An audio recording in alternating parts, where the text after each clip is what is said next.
بہت ہی پیاری روایت ہے حضرت سیدنا صعصع بن ناجیہ رضی اللہ تعالیٰ عنہ حضور پاک علیہ الصلوۃ والسلام کی خدمت اقدس میں آئے اور آ کر کہنے لگے حضور میں مسلمان ہونا چاہتا ہوں۔ نبی مکرم صلی اللہ تعالیٰ وسلم نے آپ کو مسلمان فرمایا۔ اس کے بعد آپ نے ایک بات کہی، کہتے ہیں حضور ایک سوال ہے، کیا اللہ تبارک و تعالیٰ دور جاہلیت میں جنہوں نے کوئی نیکی کری تو ان کو اس کا بھی اجر دے گا؟ حضرت صعصع بن ناجیہ ایمان لانے سے پہلے بھی بہت ہی نرم دل تھے، یعنی ان کے دربار پر اگر کوئی جاتا، ان کے کاشانہ اقدس پر اگر کوئی جاتا تو اگر وہ بھوکا ہوتا اس کو کھانا ملتا، اس کو سونے کے لیے رہائش کی ضرورت ہوتی تو اس کو بستر وغیرہ مہیا ہوتے۔ اب کہتے ہیں حضور اگر کسی شخص نے ایمان لانے سے پہلے کوئی نیکی کری تو کیا اللہ تعالیٰ اس کو اس کا بھی اجر دے گا؟ حضور پاک علیہ السلام فرمانے لگے تو بتا تو نے کیا نیکی کری ہے؟ کہنے لگے حضور ایک مرتبہ میرے 2 اونٹ غائب ہو گئے، گم ہو گئے، میں اپنے تیسرے اونٹ پر بیٹھ کر ان دونوں کو ڈھونڈنے کے لیے گیا۔ جب میں نے جنگل تلاش کر لیا تو جنگل کے کنارے پر، جنگل کے باہر ایک آبادی تھی جہاں پر مجھے میرے دونوں اونٹ مل گئے۔ جب اونٹوں کے پاس گیا تو وہاں پر دیکھا کہ ایک بوڑھا سا آدمی بھی وہاں پر بیٹھا ہے۔ اس کو بتایا کہ یہ اونٹ تو میرے اونٹ آپ کے پاس آ گئے۔ تو وہ کہنے لگا کہ اگر تمہارے ہیں تو تم لے جاؤ، میرے پاس تو چارہ چرتے چرتے آ گئے تھے، اگر تمہارے ہیں تو تم اس کو لے جاؤ۔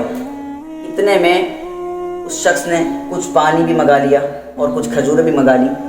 اب یہ کھجور بھی کھاتے جاتے، پانی پیتے جاتے۔ اتنے میں اندر سے آواز آئی بچے کے رونے کی۔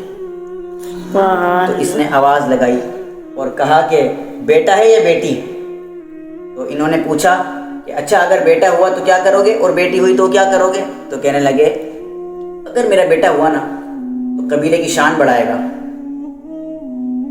اور اگر میری بیٹی ہوئی تو میں اپنا سر اپنے داماد کے آگے جھکانا نہیں چاہتا، جھکا نہیں سکتا اپنے سر کو داماد کے آگے۔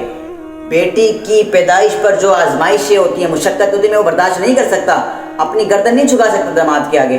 تو اگر میری بیٹی ہوئی تو اس کو ابھی زندہ یہیں پر دفن کر دوں گا، درگور کر دوں گا زندہ۔ دور جاہلیت کے اندر آپ نے سنا ہے پہلے بھی کہ بچیوں کو دفن کر دیا جاتا تھا۔ نبی مکرم علیہ الصلوۃ والسلام نے آنے کے بعد دین کو پھیلایا۔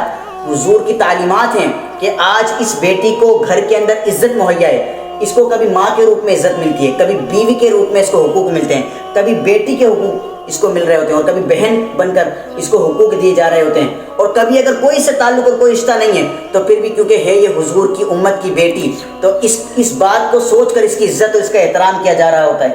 تو کہنے لگا کہ اگر میری بیٹی ہوئی تو ابھی زندہ درگور کر دوں گا، دفن کر دوں گا۔ آپ نے کہا اچھا ذرا پھر معلوم تو کر کہ بیٹی ہوئی ہے بیٹا؟ اندر پوچھا تو آواز آئی کہ بیٹی ہوئی ہے۔ آپ نے کہا کیا تو واقعی میں اس کو دفن کر دے گا؟ کہنے لگا ہاں میں اس کو دفن کر دوں گا۔ آپ نے کہا ایسا نہ کر، ایک کام کری مجھے دے دے۔ کہنے لگا تم کیا کرو گے اگر میں تمہیں اس کو دے بھی دوں گا اپنی بیٹی کو تو تم کیا کرو گے؟ حضرت صعصع بن ناجیہ فرمانے لگے اگر تم مجھے دے گا نا تو میں جو یہ میرے 2 اونٹ آئے نا، میں یہ 2 اونٹ تیرے کو دے دوں گا، یہ رکھ لینا، مگر بیٹی میرے کو دے دے، دفن نہ کر۔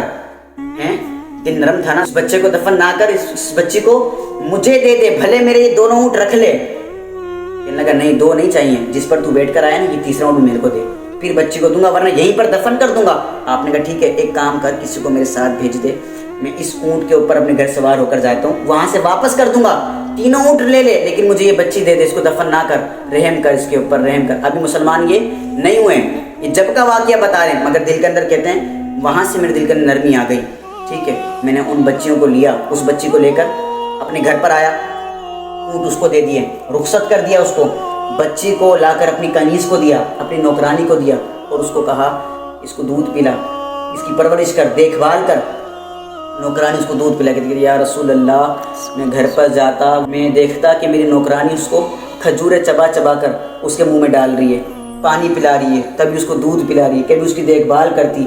جب میں گھر میں پہنچتا تو بچی وہ فوراً سے آ کے میرے سے چپٹ جاتی اور کبھی میری داڑھی کے اندر کھیلتی، کبھی میرے سینے پہ لگ جاتی، اور یا رسول اللہ وہ بچی ایسے میرے ساتھ شفقت کیا کرتی تھی۔ کہتے ہیں حضور مجھے چسکا لگ گیا بس نیکی کرنے کا، اب میں تلاش کرنے لگا کہ کون سا قبیلہ ایسا ہے کہ جو بچے کو زندہ دفن کرتا ہے، تلاش کرنے لگا، چسکا لگ گیا نیکی کا، مجھے چسکا لگ گیا، جاتا ڈھونڈتا، جہاں کوئی ایسی بچی ملتی میں فوراً سے اس کو 3 اونٹ دیتا اور بچی لے کر آ جاتا، 3 اونٹ دیتا اور بچی لے کر اس کو پھر 3 اونٹ دیتا، بچی لے کر سبحان اللہ۔ کہ حضور مجھے چسکا لگ گیا تھا. نیکی کرنے کا بھی ایک چسکا، ایک مزہ ہوتا ہے. جب انسان اس میں ڈوب جائے نا، اللہ رنگے چمن پسند نہ پھولوں کی بو پسند، ہم کو تو ہے وہ پسند جسے آئے تو پسند. جب انسان کو لگ جاتا ہے نا چسکا نیکی کا، تو پھر ایسے ہوا کرتا. کہتے ہیں حضور چسکا پہ گیا تھا، مینوں چسکا لگ گیا تھا، میں جاتا 3 اونٹ دیتا، بچی کو لے کر آتا، حضور اپنے گھر پر آ کر پھر سے وہی عمل کرتا، کنیز کو دیتا. آج میرے گھر پر میری حویلی کے اندر 360 بچیاں ہیں. حضور میں نے 360 بچیوں کی جانوں کو بچا لیا، 360 بچیوں کو زندہ درگور ہونے سے میں نے بچا لیا. حضور مجھے بتائیے کہ اللہ مجھے اس کا انعام، اس کا اجر مجھے ملے گا. اللہ اکبر. میرے رسول کریم صلی اللہ تعالی علیہ وسلم، آپ نے اپنا سر مبارک اٹھایا تو حضور کا چہرہ اللہ سرخ ہو گیا. حضور کی آنکھوں سے آنسو بہنے لگے، داڑھی مبارک بھیگ گئی آنسوؤں سے.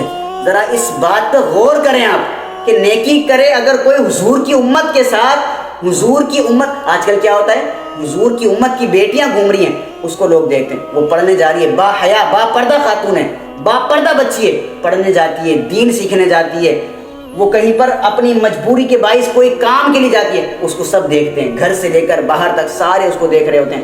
یہ حضور کی امت کو شوبہ نہیں دیتا. یہ کام نہیں ہے آپ کا اور میرا. حضور کی امت کی بیٹیوں کی عزت کریں، قدر کریں. کہتے ہیں حضور چسکا پہ گیا تھا، آج میرے گھر کے اندر 360 بچیاں پروان چڑھ رہی ہیں. حضور میں نے ان سب کی جان بچائی، کیا اللہ مجھے اجر دے گا؟ حضور کا چہرہ سرخ ہو گیا، آنکھیں مبارک بھیگ گئیں. اللہ اکبر. چہرے پر آنسو بہتے ہوئے آئے، داڑھی میں آنسو جذب ہو گئے. اور پھر حضور نے فرماتے ہیں کہ حضور نے مجھے پکڑا، اپنے سینے سے لگا لیا. سبحان اللہ. سینے سے لگا لیا. حضور نے میرا ماتھا چوما اور ماتھا چوم کے فرمانے لگے، اللہ نے تجھ کو یہ اجر ہی تو دیا ہے کہ تجھے اللہ نے ایمان کی دولت سرفراز فرما دیا ہے. سبحان اللہ. اجر دیا رب نے، یعنی کہ سب سے بڑی دولت اگر کس کے پاس ہے تو وہ ایمان کی دولت ہے.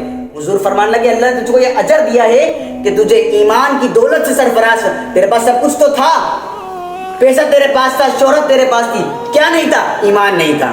سبحان اللہ. تجھے یہ اجر ہی دیا ہے کہ تجھے ایمان کی دولت سے سرفراز فرما دیا. اور حضور نے فرمایا اللہ نے تجھے یہ دنیا کا اجر دیا ہے. یہ میرا تیرے رسول کا تجھ سے وعدہ ہے کہ اللہ قیامت میں تجھے کھول کر عطا فرمائے گا. سبحان اللہ. خزانوں کو اللہ کھول دے گا تیرے اوپر. تو یہ ہے صلہ، یہ ہے اجر، یہ ہے ایمان کی طاقت، اور یہ ہے حضور کی امت کے ساتھ رحم. حضور کی امت کے اوپر اپنے دستوں کو، اپنے ہاتھوں کو، اپنی دولتوں کو نچھاور کرنے کا صلہ ہے. کسی نے جبھی تو کہا تھا کہ تمنا درد دل کی ہو تو کر خدمت فقیروں کی، کہ نہیں ملتا یہ گوہر بادشاہوں کے خزینوں میں. نہیں ملتا یہ گوہر. یہ ایسا گوہر، یہ ایسا چسکا ہے کہ اگر کسی کو پڑ جائے نا حضور کی امت کے ساتھ صلہ رحمی کرنے کا، حضور کی امت کے ساتھ اچھا صلہ کرنے کا، اچھا کام کرنے کا، اگر یہ چسکا پڑ جائے تو انسان کی دنیا بھی سنور جاتی ہے، آخرت بھی سنور جاتی ہے. سبحان اللہ.